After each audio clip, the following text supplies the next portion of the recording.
شفا نہیں کیا الحمدللہ ثم الحمدللہ میری روٹی میرے والد صاحب پوری کر دیتے ہیں. دن رات میں 2 روٹیوں کا محتاج ہوں, ایک دوپہر کو کھاتا ہوں, ایک ہی شام کو کھاتا ہوں.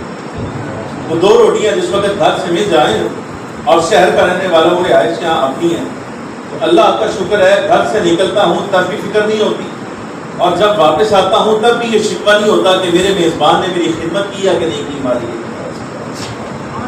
سمجھ آ رہی ہے؟ یعنی میں ویسے یہ گفتگو ہے نہیں مضمون, اگر میں نے بات کرنی ہے آپ کے ساتھ اس موضوع پر صفت کرنی ہے کہ الحمدللہ تعالیٰ میں اللہ کے حکم سے خود جیب سے دینے والا آدمی, اللہ کا بڑا کرم ہے, شکر ہے. اس لیے آپ کے سامنے عرض کر رہا ہوں کہ جب گفتگو کرتے ہیں تو بغیر کسی پرواہ کی روٹی ملے گی نہیں ملے گی, کھانا ملے گا کہ نہیں ملے گا, یہ خطبہ کے نخرے آپ کو نہیں معلوم کہاں تک جاتے ہیں. پہلے فون کر کے میزبان کو کہتے ہیں کہ اتنے پیسے تم نے دینے ہیں, آدھا کلو بادام دینے ہیں, آدھا کلو اخروٹ دینے ہیں, آدھا کلو کاجو دینے ہیں, آدھا کلو کشمش دینی ہے, آدھا کلو یہ سارا کچھ کر آ کے سردیوں کے اندر وہ اکٹھا کر کے پھر کھاتے ہیں حلوے بنا. سمجھ آ رہی کہ نہیں؟ بات کرتے کوئی نہیں. اس وقت یہ علماء بیٹھے ہیں, ان کو معلوم ہے مسلک حق اہل سنت و جماعت پہ کی الغار ہے اندر سے. یعنی یہ کیسے تعجب کی بات ہے کہ اہل سنت و جماعت کے اندر ایسے بے ایمان پیدا ہو گئے ہیں جو نام اہل سنت کا لیتے ہیں اور عقیدے میں بگاڑ بھی اہل سنت کا ہی پیدا کرتے ہیں. کہ ہمارے اندر ایسے یعنی شیعہ حضرات وہابی دیوبندی ہم ان کو کیا کہیں, ان کے ساتھ تو سال 8 سال سے جو ہمارا اختلاف تھا وہ اپنی جگہ رہا. اب ہمیں اس وقت جس پریشانی کا سامنا ہے عالم ہونے کے ناطے, ذمہ دار ہونے کے ناطے, اور جناب والا یہ جو ایک بوجھ ہمارے کندھے پر آیا ہے اس بوجھ کو اٹھانے کے ناطے اس وقت جو ہماری پریشانی کا سبب ہے وہ یہ باہر کے مولوی نہیں کہ فلانے مسلک کا مولوی ہے اس کو کیا کہنا ہے, فلانے کو کیا کہنا ہے, فلاں کو کیا کہنا ہے. اب مسئلہ یہ نہیں رہا, اب پریشانی یہ آتی ہے کہ جناب یہ نام اہل سنت کا لے رہا ہے اور کیا خائن آدمی ہے, خیانت کرنے والا غدار آدمی, آگے سے بھائی مانی بھی ہمارے ہی عقیدے میں کیے جا رہا ہے. ہمیں ان پریشانیوں کا سامنا ہے, لیکن ان پریشانیوں کے ساتھ ساتھ بحمدللہ تعالیٰ مولوی مار رہے ہیں اس ویلے اے منڈے ڈانڈے نے سان, اے منڈے ڈانڈے نے سانو سکھر تک مولویاں نو اسی جناب والا اے حالات انہاں دے کیتے ہوئے بیچارے پریشان نے کیڑی کند ایک سر ماری کے اندر جواب دے رہی. سمجھ آ رہی کہ نہیں آ رہی؟ لیکن آپ کے ساتھ یہ سارے اوقات میں سے وقت نکال کے آپ کے ساتھ بات کرنے کے لیے آئے ہیں تاکہ عقیدہ اہل سنت و جماعت آپ کو سمجھا سکے. پوری گفتگو میں آپ سے صرف توجہ درکار ہے, پوری گفتگو میں صرف توجہ درکار ہے, پوری گفتگو میں صرف توجہ درکار ہے. گرامی حضرات مسئلہ سمجھیں. اللہ تبارک و تعالیٰ جل وعلا نے نبی پاک صلی اللہ علیہ وآلہ وسلم کا وجود مسعود تو ولادت کے وقت ظاہر ہوا, ولادت کے وقت ظاہر ہوا. سرکار کا ظہور اس دنیا میں ولادت کے ساتھ مشروط ہے نا, لیکن آپ یہ ملاحظہ فرمائیے امام الانبیاء صلی اللہ علیہ وسلم کے کمالات کا یہ عالم ہے کہ آپ صلی اللہ علیہ وسلم کے کمالات سرکار کے اس دنیا میں ظہور کے ساتھ مشروط نہیں ہے, بلکہ سرکار کے اس دنیا میں تشریف لانے سے پہلے بھی رب العالمین جل جلالہ نے آپ صلی اللہ علیہ وسلم کو منبع کمالات بنایا ہے, مرکز عنایات بنایا ہے. اور کئی زمانے ایسے ہیں نبی علیہ السلام کی ولادت سے پہلے کے کہ اللہ تبارک و تعالیٰ جل وعلا ہر زمانے میں فخر عالم صلی اللہ علیہ وسلم کی شانوں کو ظاہر فرماتا رہا ہے, حالانکہ حضور ابھی تشریف لائے ہی نہیں, سرکار ابھی تشریف نہیں لائے. ہمارے ہاں عقیدہ بیان کرنے والے ایسے لوگ بھی موجود ہیں جو کہتے ہیں اعلان نبوت ہی سرکار نے جب کیا, سرکار کو نبوت ہی اس وقت عطا ہوئی, 40 برس کی عمر میں نبوت دی گئی ہے. میں کہتا ہوں ابھی تک آپ اس بات میں ہیں کہ 40 برس کی عمر میں نبوت دی گئی ہے, تو جناب موسیٰ کلیم کے زمانے میں تورات میں جن کی تعریفیں کی جا رہی تھی اس وقت وہ نبی نہیں تھے. جو ہے سیدنا عیسیٰ علیہ السلام جن کے بارے میں فرما رہے تھے کہ نبی آخر الزمان صلی اللہ علیہ وآلہ وسلم کی ذات والا صفات تو ذات ہے کہ میں عیسیٰ کو اگر سرکار کے نعلین کے تسمے باندھنے کا موقع مل جائے تو میں عیسیٰ کے لیے یہ بھی اعزاز کی بات ہوگی. سرکار ابھی تشریف نہیں لائے, آپ کا کہنا تو یہ ہے 40 سال کے بعد حضور نبی ہوئے. میں کہتا ہوں عیسیٰ علیہ السلام اپنے زمانے میں جن کے نعل شریف کا تسمہ باندھنے کو اپنے لیے اعزاز سمجھ رہے تھے, کیا یہ اعلان نبوت سے پہلے اور نبوت ملنے سے پہلے ہی سارا کچھ ہو رہا تھا؟ سمجھ آ رہی کہ نہیں آ رہی؟ یعنی مطلب یہ ہے کہ فخر عالم صلی اللہ علیہ وسلم کا ظہور ولادت کی صورت میں ابھی اس کائنات میں ہوا نہیں، لیکن اللہ تبارک و تعالیٰ جل وعلا نے سرکار کی شانوں کا اظہار سیدنا آدم علیہ السلام کے دور سے شروع فرمایا. سیدنا آدم کے دور سے شروع ہوا. اس پر روایت سماعت فرمایا. مستدرک حاکم کے اندر امام حاکم رحمۃ اللہ تعالی علیہ روایت سیدنا فاروق اعظم عمر بن خطاب رضی اللہ تعالی عنہ حضرت آدم علیہ السلام سے جس وقت اللہ تبارک و تعالیٰ کے حکم سے صرف نظر ہوا، ارادہ نہیں تھا، قرآن عزیز نے خود اس کی وضاحت فرمائی. لم نجد لہ عزما، ہم نے اس میں جناب آدم کا عزم نہ پایا. یعنی سیدنا حضرت آدم علیہ السلام نے اس طرف سے جس سے کھانے کا منع کیا گیا تھا کہ آپ نے اس سے پھل نہیں لینا، وہ جو آپ نے کھایا تھا وہ حضرت آدم علیہ السلام نے اس میں ارادہ نہیں تھا. رب العالمین جل وعلا نے مسئلہ یہاں سماعت فرما لیں. اللہ تبارک و تعالیٰ جل وعلا نے اس مسئلے میں سیدنا آدم علیہ السلام کے لیے جو الفاظ میں قرآن عزیز میں ارشاد فرمائے ہیں وہ دیکھنے میں اگر آپ کو سخت لگتے ہیں تو یہ ساری زندگی یاد رکھنا وہ الفاظ قرآن اور حدیث کے علاوہ تمہاری زبان سے نہیں نکلنے چاہیے. وہ الفاظ آپ کی اور میری زبان سے نہیں نکلنے چاہیے. یعنی کوئی بندہ اگر یہ کہے، یعنی کسی سے غلطی ہو جائے، خطا ہو جائے، معاصی کا ارتکاب ہو جائے، وہ آگے سے کہے کہ جناب اس کو زجر کیا جائے، بھئی یہ کیا برا کام تم نے کیا، وہ جواباً آگے سے کہے کہ میری کیا حیثیت ہے، میرے باپ آدم سے غلطی ہو سکتی ہے تو میری کیا حیثیت ہے. ائمہ کرام فرماتے ہیں جس وقت یہ جملہ کہے گا اس کے بارے میں اندیشہ ہے دائرہ اسلام سے خارج ہو جائے گا، کافر و ایمان ہو جائے گا. سمجھ آ رہی کہ نہیں آ رہی؟ سیدنا آدم علیہ السلام کے اس عمل کو خطا بتانا آپ کا کام ہی نہیں، میرا کام ہی نہیں. اللہ تبارک و تعالیٰ صدر الشریعہ فرماتے ہیں اللہ تبارک و تعالیٰ ان کا خالق ہے، اللہ ان کا مالک ہے، وہ اپنے رب کے خاص بندے ہیں. اللہ اپنے بندہ خاص کے بارے میں جو چاہے فرمائے اور اللہ کے بندگان خاص یعنی انبیاء کرام علیہ السلام اپنے رب کے حضور جیسے چاہے عاجزی فرمائے. تمہیں اور مجھے تو مجال ہی کوئی نہیں اس مقام پر. سمجھ آ رہی کہ نہیں آج؟ یعنی کوئی بندہ اٹھ کے کیا دے کہ سیدنا آدم علیہ السلام کے لیے تو قرآن عزیز نے اس امر کو خطا لکھا ہے، قرآن عزیز نے خطا کہا. اس کا جواب ہم یہ دیں گے وہ قرآن عزیز نے کہا ہے، یہ تو نہیں کہا کہ تم بھی کہو میں بھی کہتا رہوں. سمجھ آ رہی کہ نہیں؟ وہ اللہ تبارک و تعالیٰ نے فرمایا ہے جو ان کا خالق و مالک ہے. آپ اور میں نہیں کہہ سکتے. آپ کے لیے اور میرے لیے ممانعت کیوں ہے؟ چلے یہ مسئلہ اگر آیا ہے تو اس کو بھی سماعت فرما لیں. آپ اور میں اس امر کو جو حضرت آدم علیہ السلام سے صادر ہوا خطا کیسے کہہ سکتے ہیں؟ ہمارے پاس اختیار ہی نہیں ہے. دلیل پیش کر رہا ہوں، اس کو سماعت فرمائیں. سیدنا آدم علیہ السلام کی تخلیق ابھی ہوئی نہیں، آپ کی تخلیق ابھی ہوئی نہیں. توجہ ہے؟ آپ اتنی توجہ دینی ہے جتنی خوشی و خدیمت دے دے شیر آ گیا. سمجھ آ رہی ہے؟ جتنی توجہ آپ شعر سنانے والوں کو اور سر لگانے والوں کو دیتی ہے نا اتنی تو دینی پڑے گی. اور یہ بھی بتانا پڑے گا کہ آپ زندہ ہیں، میں زندہ لوگوں سے بات کر رہا ہوں. تھوڑی ہل جل کرنی پڑے گی آپ. سمجھ آ رہی کہ نہیں؟ یعنی ڈال کے بھی نہیں بیٹھنا. یہ نہیں کہ ابتدائی گفتگو میں آپ سمجھے کہ شاید ہو سکتا ہے ساڑھے کو روز مرتبہ پاتا وہاں ہلنا ہی کوئی نہیں. یہ نواز صاحب سامنے بیٹھے ہیں، میرے نمازی ہیں، شاید ہو سکتا ہے اشتہار دے کے تشریف لے آئے. ان کو معلوم ہے ہم تو بات کرتے ہیں، ہمارا سامنے بیٹھے جو میرا سننے والا جو بندہ ہے وہ فوراً سمجھ جاتا ہے میں ہوں کرنا کی ہے، اس کو کہنا نہیں پڑتا. سمجھ آ رہی کہ نہیں آ رہی؟ اچھا مسئلہ سمجھ.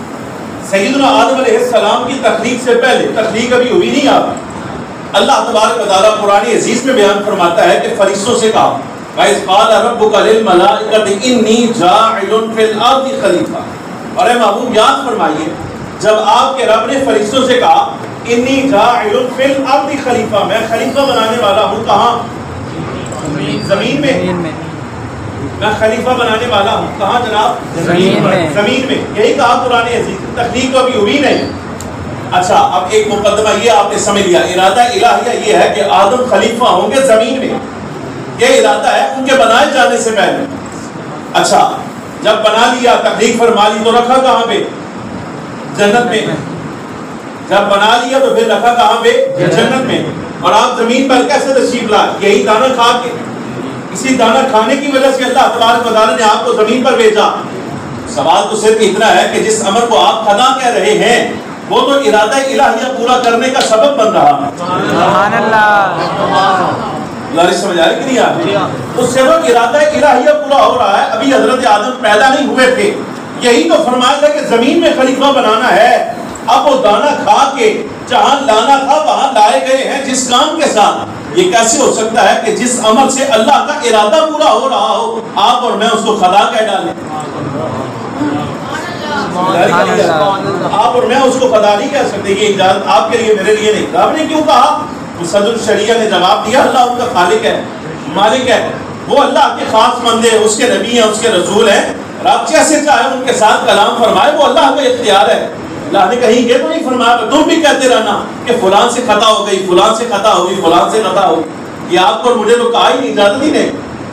لہذا آپ سے اور میرے سے اس بات کی توقع نہیں کی جا سکتی کہ ہم وہی لفظ جو اللہ تبارک و تعالیٰ قرآن عزیز میں اپنے انبیاء کے بارے میں فرما رہا ہے ہم بھی ایسے ہی کہتے پھرے بازاروں میں, گلیوں میں. نہ, ایسا نہیں ہو سکتا. روایت سنیں. حضرت فاروق اعظم رضی اللہ تعالیٰ عنہ فرماتے ہیں نبی پاک صلی اللہ علیہ وبارک وسلم نے ارشاد فرمایا جب سیدنا آدم علیہ السلام سے یہ دانہ کھانے کا ارتکاب ہوا, یہ عمل صادر ہوا, یہ عمل ہو گیا, اللہ تبارک و تعالیٰ جل وعلا نے آپ کو زمین پر اتارا. شارحین حدیث فرماتے ہیں کہ سیدنا آدم علیہ السلام ایک عرصے تک آپ اللہ تبارک و تعالیٰ جل وعلا کی بارگاہ میں اس امر پر اپنی توبہ پیش کرتے رہے. اب نبی مستجاب الدعوات ہوتا ہے, اس کی دعا رد نہیں ہوتی. وہ ایک مرتبہ بات منہ سے نکالتے پوری ہو گئی, لیکن اس کی سند جو ہے نا, سیدنا آدم علیہ السلام نے بارگاہ الہیہ میں توبہ کی, اس کی جو سند ہے اور قبولیت نامہ جو ہے وہ نہیں آیا. اب واپس حدیث کی طرف آئی. شارحین کا کلام, علماء فرماتے ہیں کہ جب عرصہ دراز گزر گیا, بعضوں نے کہا 40 برس کا عرصہ, بعضوں نے کہا 100 برس کا عرصہ, کسی نے کہا 350 برس کا دورانیہ حضرت آدم علیہ السلام نے رو کر گزارا بارگاہ حق میں کہ میرا توبہ نامہ نازل ہو جائے. لیکن جب وہ سند نازل نہ ہوئی, سرکار دو عالم صلی اللہ علیہ وبارک وسلم فرماتے ہیں حضرت آدم علیہ السلام نے ہاتھ اٹھائے, دعا فرمائی, اے اللہ میں تجھی تیری بارگاہ سے محمد عربی صلی اللہ علیہ وسلم کا وسیلہ دے کر بخشش مانگ رہا ہوں. اب جن کا نام آ گیا ہے میرے اللہ اب بھی بخشش نہیں فرمائے گا, اب بھی بخشش نہیں فرمائے گا. اس پر اللہ تبارک و تعالیٰ جل وعلا کی جناب سے پیغام آیا, فرمایا اے آدم سرکار ابھی آئے نہیں. میں نے جملہ کہا تھا سرکار کی تشریف آوری سے پہلے ہی رب العالمین جل وعلا نے امام الانبیاء صلی اللہ علیہ وسلم پر اپنی عنایات کا اظہار ظاہر فرما دیا تھا کہ سرکار دائرہ عظمت ہیں, ذو مرکز عنایات الہیہ ہیں, منبع کمالات ہیں, اور ان کمالات کا اظہار رب العالمین جل وعلا نے سرکار کے اس دنیا میں ظہور سے پہلے فرمایا, وہ پہلے شروع ہو گیا. اچھا, اللہ تبارک و تعالیٰ جل وعلا کی جناب سے پیغام آیا, فرمایا آدم محمد عربی صلی اللہ علیہ وبارک وسلم کو تو ابھی ہم نے ظاہر کیا ہی نہیں, ان کی تو ولادت ہی نہیں ہوئی, تم نے انہیں کیسے پہچانا؟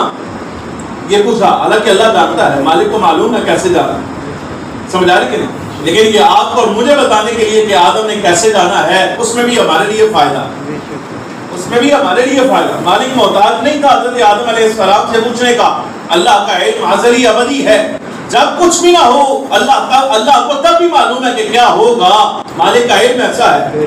رب العالمین جل وعلا کی جناب سے حکم آیا, آپ بھی محمد عربی صلی اللہ علیہ وسلم کو کیسے پہچانا؟ جناب سیدنا آدم علیہ السلام نے عرض کیا الہی جب تو نے میری تخلیق فرمائی اور اپنی روح مجھ میں داخل فرمائی, میں نے آنکھ کھول کر جو پہلا منظر دیکھا تھا میرے اللہ وہ یہ تھا کہ میں نے عرش کے قوائم پر, قوائم یہ پائے, عرش کے قوائم پر لکھا دیکھا کہ اس پر یہ عبارت درج تھی لا الہ الا اللہ محمد رسول اللہ. میں نے اس وقت جان لیا تھا کہ اللہ تبارک و تعالیٰ جل وعلا کی جناب میں مالک نے اپنے اسم گرامی کے ساتھ ایک ذات گرامی کا, ایک عزت والی ذات کا نام ظاہر کیا ہے, ملایا ہے. اگر اس پوری کائنات میں میری اولاد میں قیامت تک آنے والی میری اولاد میں یا فرشتوں میں ہی اگر کوئی اس نام کے مسمى اور اس نام یہ جس ذات کا نام ہے اگر اس ذات کے سوا رب کی بارگاہ میں ان سے زیادہ کو محبوب ہوتا تو اللہ تبارک و تعالیٰ جل وعلا اس کا نام اپنے نام کے ساتھ ملاتا. جب نام ان کا ملایا ہے تو مطلب یہ ان سے زیادہ محبوب کوئی نہیں. آپ فرماتے ہیں میں نے اس وقت جان لیا تھا کہ تیری بارگاہ میں سب سے زیادہ محبوب و مقبول ذات یہ ہے جن کا نام نامی تم نے محمد تجویز فرما دیا ہے کائنات بنانے سے بھی پہلے. تو میرے اللہ میں نے ان کا وسیلہ تجھ سے مانگا. سیدنا آدم علیہ السلام کے لیے جواب آیا. مستدرک حاکم کی روایت کے یہ لفظ ہیں. نبی پاک صلی اللہ علیہ وآلہ وسلم فرماتے ہیں اللہ تبارک و تعالیٰ جل وعلا نے ارشاد فرمایا آدم آپ نے سچ کہا. واقعی اگر محمد عربی صلی اللہ علیہ وآلہ وسلم کی شان کا اظہار مقصود نہ ہوتا تو نہ ہم آسمان بناتے نہ زمین بناتے نہ آپ کی تخلیق فرماتے. اور امام ربانی جو لفظ لائے مجدد الفسانی رحمۃ اللہ علیہ فرماتے ہیں ایک حدیث کے اندر تو یہ لفظ موجود ہے اگر سرکار کو ظاہر کرنا مقصود نہ ہوتا تو میں اپنا رب ہونا بھی کسی پر ظاہر نہ کرتا.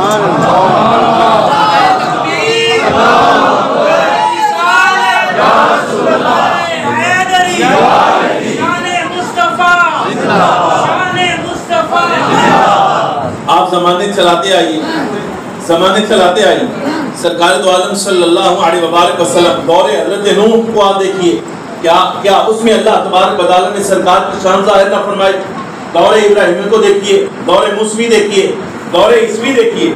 حضرت موسیٰ علیہ السلام کے دور کے بارے میں بہت ساری روایات حافظ جلال سیوطی رحمۃ اللہ تعالیٰ علیہ توجہ حافظ جلال سیوطی رحمۃ اللہ تعالیٰ علیہ کے لفظ آئے. حضرت موسیٰ علیہ السلام کا زمانہ تھا تو اس زمانے میں ایک بندہ بڑا معروف تھا اپنی بد اعمالیوں بد کرداری میں بڑا معروف تھا. توجہ کے ساتھ مسئلہ سماعت فرمائے. بندہ بڑا معروف تھا بد اعمالیوں میں, شراب نوشی کرتا تھا. امام راضی رحمۃ اللہ تعالیٰ علیہ اس روایت کو ما کان محمد ابا احد من رجالکم کے ضمن میں لائے تفسیر کبیر میں. امام راضی رحمۃ اللہ تعالیٰ علیہ کے لفظ بھی یہی ہیں. آپ فرماتے ہیں کہ اس کی زندگی کا 200 برس کا دورانیہ تھا. تو حضرت موسیٰ علیہ السلام نے اور آپ کی امت نے ملاحظہ فرمایا بد اعمالیوں میں 200 برس کا اس کا دورانیہ بد اعمالیوں گزرا. قوم نے ملاحظہ کیا شراب نوشی اس کی عادت. جب وہ مر گیا تو قوم نے اٹھا کے اس کو روڑی پہ ڈالا.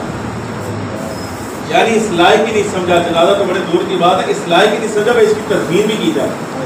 یہ تدفین کے بھی نہیں لائق, اتنا بدکار ہے کہ اس کو اٹھا کے روڑی پر ڈال دیا جائے. یہ اسی لائق, اس کو انسان بھی نہیں سمجھا ڈال دیا. حافظ جلال رحمۃ اللہ تعالیٰ علیہ لکھتے ہیں یہ مرفوع روایت ہے سرکار دو عالم صلی اللہ علیہ وسلم کا خود بیان ہے. سبحان اللہ. حضور کے علم پر سرکار کا ظہور تو سب انبیاء کے بعد ہوا, لیکن یہ کیسے تعجب کی بات ہے دور موسمی میں بھی جو کچھ ہو چکا ہے اللہ نے اس کا علم بھی حضور کو عطا کیا. سبحان اللہ.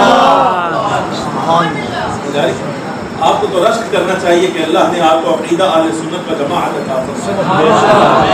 یہ ایمان کی سلامتی اللہ نے جو آپ کو عطا فرمائی ہے آپ کو اس پر اللہ کا شکر ادا کرنا چاہیے. یہ تعجب کی بات ہے کہ لوٹے لپاٹوں کے پیچھے آپ لگے, انجینئر جیسے بے ایمانوں کے پیچھے, چمن زمان جیسے بے ایمانوں کے پیچھے. یہ بڑی عجیب بات ہے. کسی کو انجینئر پسند آ گیا ہے, کسی کو چمن زمان پسند آ گیا ہے, کسی کو کوئی پسند آیا, کسی کو کوئی پسند آیا. میں آپ کو پوچھتا ہوں آپ کو عقیدہ اہل سنت و جماعت پسند نہیں آتا؟ آپ سے بیٹھے یار اس میں سمجھ آ رہی ہے جو کچھ اسلاف نے لکھا, بزرگوں نے لکھا, جو علماء کرام کا سال سے اتفاقی مسئلہ چل رہا ہے وہ پسند نہیں آتا.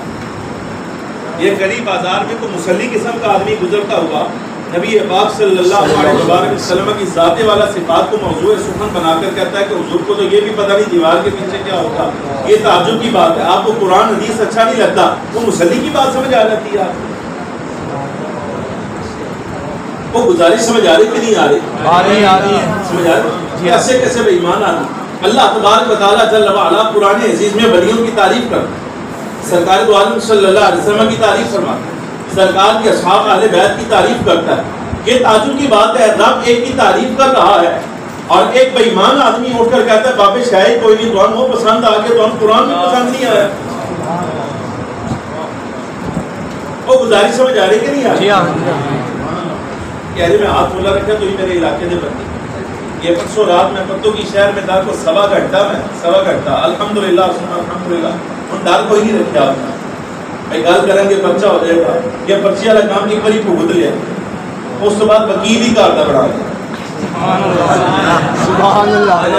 جس وقت میرے کو پرچہ ہو نا پہلی مرتبہ 2016 کی بات ہے اس وقت تو بات کی ہم نے کوئی نہیں کی پرچہ ہو گیا جو اس وقت پریشانی آئی نا تو میرے ابا جی نے کہا کہ یار بڑی عجیب بات ہے ایسے شروع ہو جائے یہ تعجب کی بات ہے اس سے تو ابھی آگے چلنا ہے اس کا دور ابھی شروع ہونا ہے اس سے باز بھی نہیں آنا بولتا رہے گا ظاہر ہے پڑھتا ہے اور نبی علیہ السلام کے خلاف کو بات سنے گا دیکھے گا اس کے خلاف بولے گا اس بندے کے خلاف بولے گا اس کے بعد نہیں آئے گا کہتے وقت کو وکیل کا انتظام کر لیے تو وکیل کا آتا بنا لیا اور ترگڑا بنایا ٹھیک ٹھاک وکیل بنایا ہے سوالے نہ کہ اب اگر کوئی ایسا مسئلہ بھی ہو جائے گا تو اللہ کی ذات پر اتنا یقین ہے عدالت جانے کی ضرورت نہیں پڑے گی ضمانت گھر آ جائے گی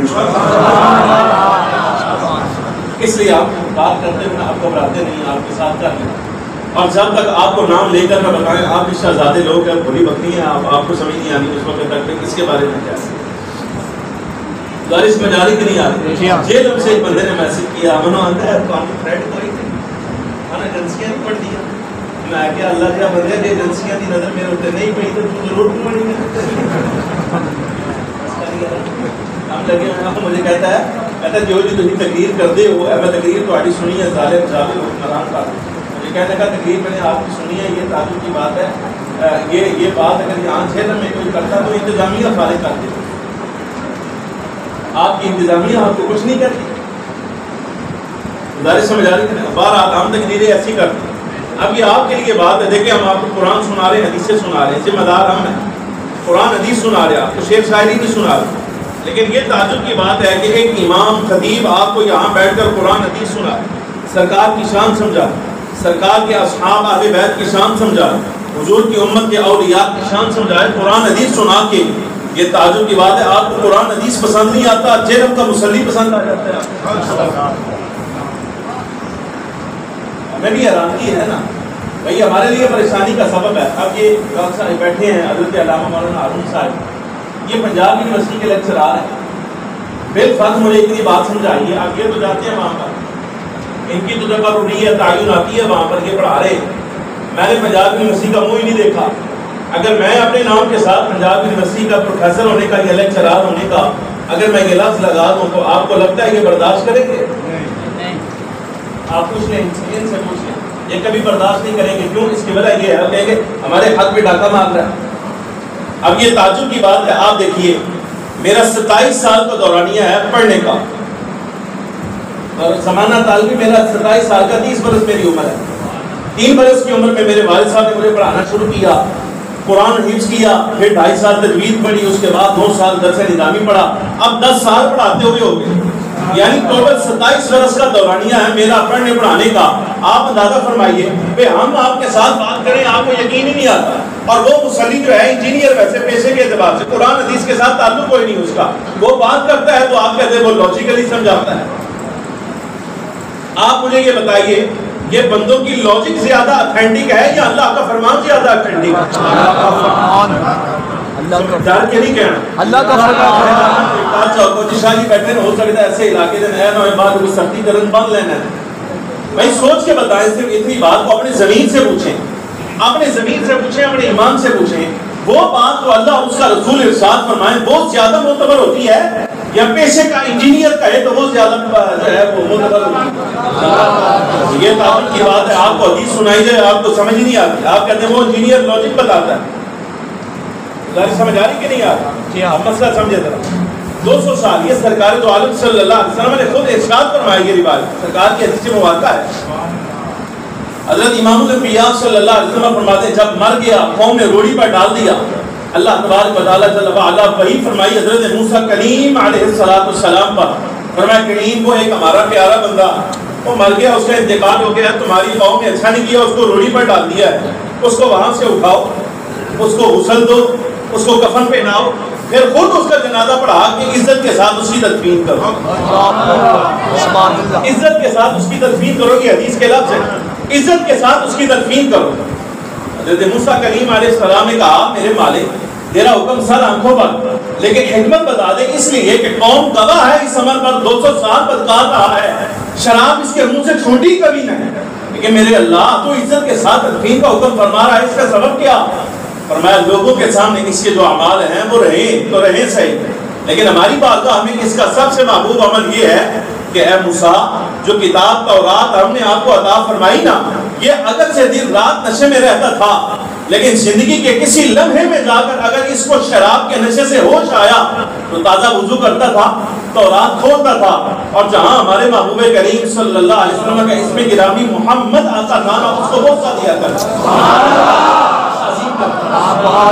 کہ اگر 200 سال کی بدکاریاں نہیں دیکھ رہے، 200 سال کی بدکاریاں نہیں، 200 سال کی بدکاریاں نہیں، بلکہ محبوب کریم صلی اللہ علیہ وسلم کے نام کی جو تعظیم کر رہا ہے، یہ اس تعظیم کا لحاظ ہے کہ اس کو عزت کے ساتھ جو ہے غسل دیا جائے، خوشبو لگائی جائے، کفن پہنایا جائے، اور اس کے احترام کا تقاضا یہ ہے کہ کریم خود جنازہ آپ اس سے پڑھا کے اس کی تدفین فرمائے، آپ خود اس کو قبر میں اتاریں۔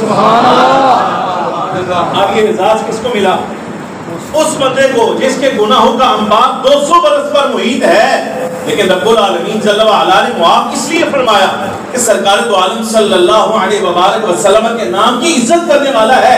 میں کہتا ہوں وہ امتی سرکار کا نہیں تھا، اسے کلمہ حضور کا نہیں پڑھا تھا، وہ کلمہ حضرت موسیٰ کلیم کا پڑھتا تھا، بنی اسرائیل کا فرد تھا، بدکاریاں اس کی 200 سال پر محیط تھیں، لیکن آپ دیکھیے فقط سرکار کے نام کی تعظیم اگر کی ہے تو اللہ تبارک و تعالیٰ جل وعلا نے یہ عزت عطا کی، تدفین جو ہے اس کا جنازہ موسیٰ کلیم پڑھائے اور تدفین بھی اس کی حضرت موسیٰ علیہ السلام کرے۔ آپ اندازہ فرمائیں اگر اس امت کا کوئی باعمل بندہ ہو، اس کا عقیدہ ٹھیک ہو، اس کا عمل ٹھیک ہو، ہر اعتبار سے تقویٰ پرہیزگاری کے ساتھ، اگر وہ بندہ نبی پاک صلی اللہ علیہ وسلم کا نام لے گا تو کیا سرکار کے نام کا اللہ تبارک و تعالیٰ کسے کوئی اثر نہیں عطا فرما رہے ہیں؟ سمجھ آ رہی ہے؟ اچھا ایک بات اور بھی ہے، وہ بھی سننے کے لائق ہے، اگر سرکار کے نام کی کوئی بندہ تعظیم کرے، نام کی تعظیم کرے، تو اللہ تبارک و تعالیٰ جل وعلا گناہوں کو معاف فرما کے اس کے لیے حضرت موسیٰ کلیم کی بارگاہ سے عزتیں ظاہر کرواتا ہے، یہ سرکار کے نام کی تعظیم کرنے والا ہے۔ تو اس زمانے میں اگر سرکار کے دور میں ہو کر اگر کوئی سرکار دو عالم صلی اللہ علیہ وسلم کے نام کا حیا ہی نہ کرے تو اس کی سزا کا اندازہ آپ کر سکتے ہیں پھر رب کی بارگاہ میں کیا ہوگی بھلا؟ تو گزارش سمجھ آ رہی کہ نہیں آ رہی؟ میرا یہ نہیں کہ سرکار کا نام لیا ہے تو اللہ تبارک و تعالیٰ جل وعلا انعام فرمائے گا، یہ بھی یاد رکھنا چاہیے اگر سرکار کے نام کی لاج کوئی نہیں رکھے گا یا نام کا احترام نہیں کرے گا، تعظیم نہیں کرے گا تو اللہ تبارک و تعالیٰ جل وعلا کی جناب سے سزا بھی ایسے ہی سخت پائے گا جس کا وہ حقدار بنتا ہے۔ یہ اللہ تبارک و تعالیٰ جل وعلا نے شان عطا فرمائی ہے نبی پاک صلی اللہ علیہ وسلم کو کہ سرکار کے اس کائنات میں جلوہ افروز ہونے سے پہلے رب العالمین جل وعلا نے سرکار کے کمالات کا اظہار شروع فرما دیا، وہ جاری رہا۔ سرکار کے دور میں آ جائیں، اب یہ نام کی برکات ہے، ذات و ذات رہ گئی، ذات و ذات رہ گئی۔ اب یہ دیکھیے اللہ تبارک و تعالیٰ صلی اللہ علیہ وسلم نے حضور کے دور میں بھی امام الانبیاء صلی اللہ علیہ وسلم کے نام کی عظمت کو اجاگر فرمایا، روایت سماعت فرمایا۔ یہ سنن ابن ماجہ اور جامع ترمذی کی روایت، یہ جو چھوکرے کے سامنے پڑی ہوتی ہیں دونوں کتاب سیاست کا نعرہ مارتا ہے، ہم حدیث کے پیروکار ہیں۔ جامع ترمذی کی روایت ہے، سرکار دو عالم صلی اللہ علیہ وآلہ وسلم عثمان ابن حنیف صحابی رسول ہیں، یہ روایت ہے کہ ہم حضور کی بارگاہ میں حاضر تھے، نبی پاک صلی اللہ علیہ وآلہ وسلم آپ جلوہ افروز ہیں، ایک ضریر البصر سے آتی ہے، ضریر البصر، ضریر البصر کا مطلب کابینہ سے آتی ہے، بینائی نہیں، دیکھ نہیں سکتے، تشریف لائے نبی پاک صلی اللہ علیہ وسلم کی بارگاہ میں عرض کی یا رسول اللہ صلی اللہ علیہ وسلم تو آپ فرمائیں نا اللہ میری بینائی واپس عطا اللہ میری بینائی واپس دے۔ فخر عالم نور مجسم صلی اللہ علیہ وسلم نے ارشاد فرمایا اگر موخر کرو، اگر صبر کرو اللہ تمہیں بدلے میں جنت عطا فرمائے، اللہ بدلے میں جنت عطا فرمائے۔ روایت کے لفظ اگر صبر کرو تو اللہ بدلے میں جنت عطا فرمائے گا، لیکن اگر کہتے ہو تو دعا کیے دیتے، دعا کیے دیتے، عرض کہ یا رسول اللہ صلی اللہ علیہ وسلم آپ دعا فرمائیں تاکہ بینائی میں ہوتا ہے۔ اب مسئلہ یہاں پر سماعت فرما لیں، سمجھ لیں، کوئی بندہ یہ نہ کہے کہ اس کا مطلب یہ ہے کہ اس صحابی رسول نے جنت کی بجائے آنکھوں کو پسند کیا ہے، صحابی رسول نے آنکھوں کی بجائے جنت کو پسند کیا. بندہ ناچیز عرض کرے گا آپ کے سامنے, صحابی رسول نے جنت کے بجائے یہاں اگرچہ آنکھوں کو پسند کیا ہے, لیکن سمجھے تو صحیح نہ کیوں, کس وجہ سے. اس کی وجہ یہ ہے, آپ کو بھی معلوم ہونا چاہیے, وہ صحابی کو معلوم ہے, میں سرکار کا صحابی ہوں, حضور کا صحبت یافتہ ہوں, میں سرکار کی سنگت میں بیٹھا ہوں, سرکار کا کلمہ پڑھا حضور کے زمانے میں ہوا ہوں, سرکار کی اس نسبت کی وجہ سے جنت تو اللہ نے دے ہی دے دی. کلم وعد اللہ الحسنی, اللہ تبارک و تعالیٰ نے سرکار کے سارے اصحاب کے ساتھ جنت کا وعدہ فرمایا ہے. جنت تو سرکار کی نسبت کی وجہ سے مل ہی جانی ہے, بینائی بھی تو دے دینا, اس لیے آپ بینائی کیوں مانگی. سرکار فرما رہے ہیں کہ صبر کر دیں, صبر کر دیں, لیکن اس کے باوجود وہ کہہ رہا ہے کہ نہیں صبر نہیں بلکہ یہاں بینائی دینی ہے. کس وجہ سے؟ اس میں حکمت یہ ہے, ان کو معلوم ہے, وہ چاہتے ہیں جس ذات کی آواز اتنی خوبصورت ہے کہ کانوں میں پڑے تو دل راضی ہو جاتا ہے, اگر چہرہ دیکھوں گا تو کیا لطف آئے گا. بینائی بھی آنی چاہیے. یا رسول اللہ دعا فرماؤ اللہ بینائی دے.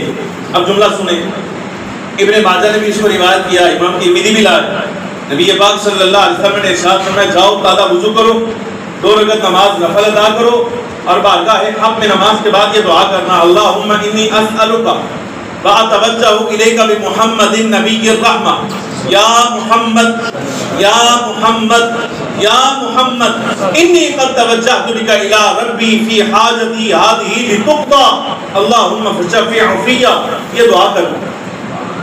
صحابہ کرام حضرت عثمان ابن حنیف کہتے ہیں کہ ہم نے دیکھا اس کو وضو کرایا گیا, وضو کر کے مسجد میں لائے, 2 رکعت نماز نفل پڑھی, نفل پڑھ کے نا اس نے دعا کی, اللہم انی اسألک, اے اللہ میں تجھ سے مانگتا ہوں, توجہ الیک, اور میں تیری طرف توجہ کرتا ہوں.